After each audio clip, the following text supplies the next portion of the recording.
No começo, as agressões eram só verbais. Tipo, sua filha da puta, né?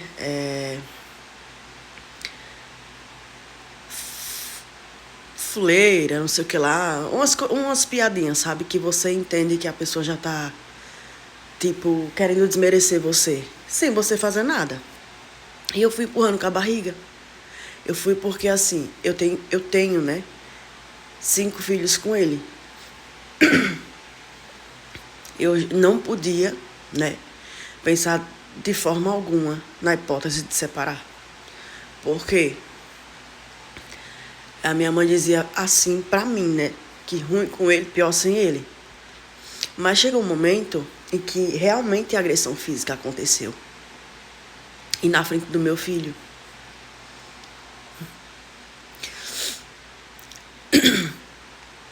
Que já estava sabidinho, sabe? Mas quando aquilo aconteceu, no momento exato da agressão, eu achei que, tipo, a culpa era minha. Na verdade, o agressor, ele faz você entender que a culpa é sua. De qualquer uma das formas. Que ele lhe agredir, ele vai fazer por onde, ele vai lhe manipular. Até você achar que a agressão que partiu dele é culpa sua. Preste bem atenção nos sinais. No começo do relacionamento, ele fazia assim. Eu não podia colocar uma blusa com decote, um shortinho mais curto. Eu sempre usei shortinho mais curto. Ele me conheceu com roupa curta. Entendeu? E eu não podia mais fazer nada das coisas que eu fazia. Eu não podia nem fazer minha unha, pra vocês terem uma ideia. Só que eu achava que aquilo ali era pelo fato dele ser bem mais velho do que eu. Entendeu? Eu com 25 e ele com 40 e poucos. Mas até então, eu me relacionei com ele porque eu me senti mais segura. Porque você sabe, meninos mais jovens, eu não sei hoje como tá, mas geralmente tem a cabeça mais fraca. E eu não achava que podia partir esse tipo de comportamento dele. Aí a gente se envolveu,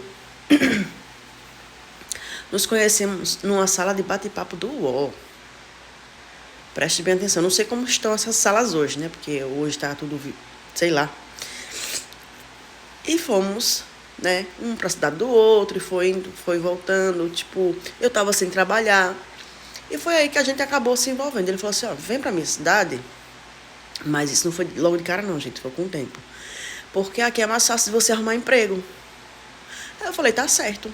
Aí eu fui pra cidade dele. Só que assim, eu demorei um pouquinho pra ir, né? Porque eu conversei com meu pai, com a minha mãe, com a minha família. Minha mãe é seguro, isso. Você tem certeza? Porque lá é capital. Aqui tá sua família toda perto. Mas lá não. Lá não vai ter quem lhe olhe.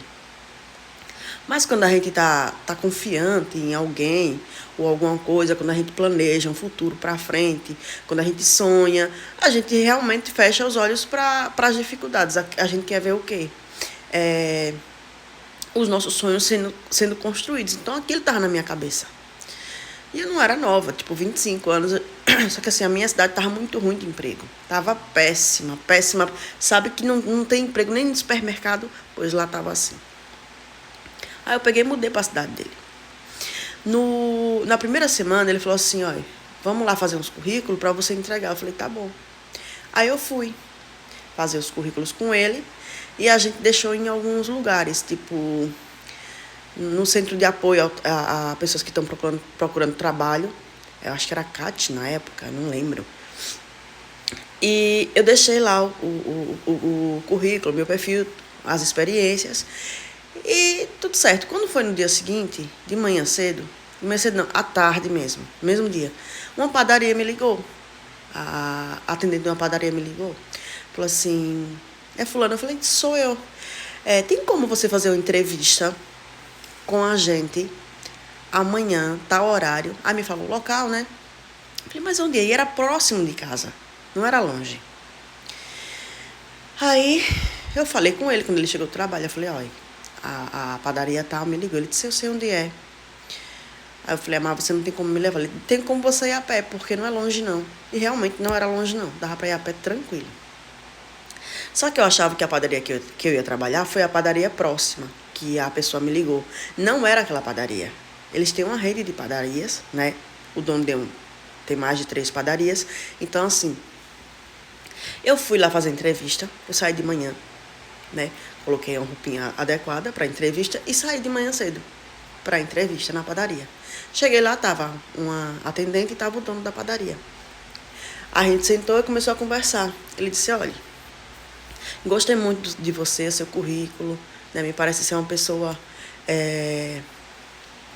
apta para ocupar a vaga, mas aonde você vai trabalhar não é aqui. Eu falei, não é? Ele falou, não.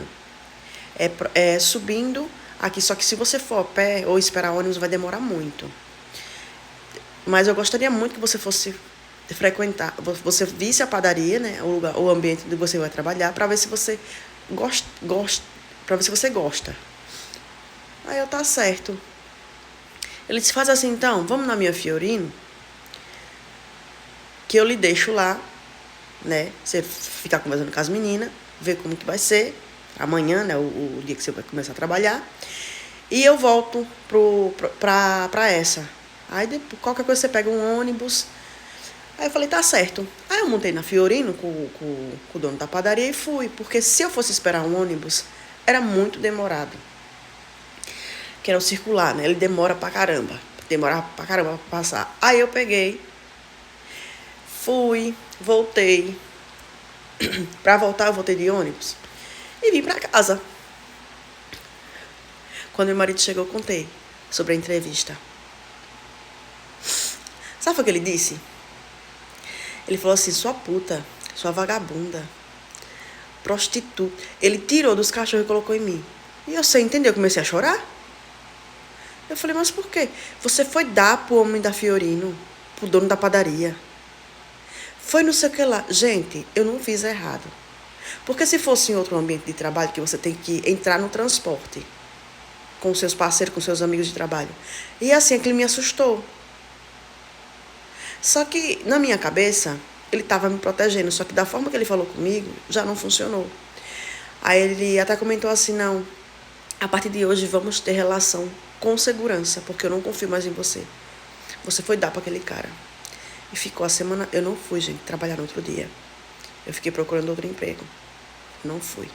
E fiquei muito mal. Mas já começou as agressões daí. E eu não tinha percebido que ele tinha, que ele ia ser assim, que ele ia reagir dessa forma. Aí pronto. Passou essa parte, estava mais calmo, voltou praticamente ao normal, porque o psicopata é assim, o manipulador. Ele dá aquele surto, depois ele se faz de bonzinho, para depois surtar de novo. E cada vez mais pior. Aí eu arrumei um emprego, né, num call center. Aí, nesse emprego, eu comecei a ganhar mais do que ele. E eu ajudava, eu não ficava praticamente com nada de dinheiro. Era tudo pro apartamento dele, pras contas de casa e tipo, entendeu? Aí, quando eu arrumei esse emprego, do nada ele aparecia assim, na porta da empresa. Tipo, falei, vem me pegar se tem ônibus pra voltar. Por que ele tá vindo aqui? E era assim do nada.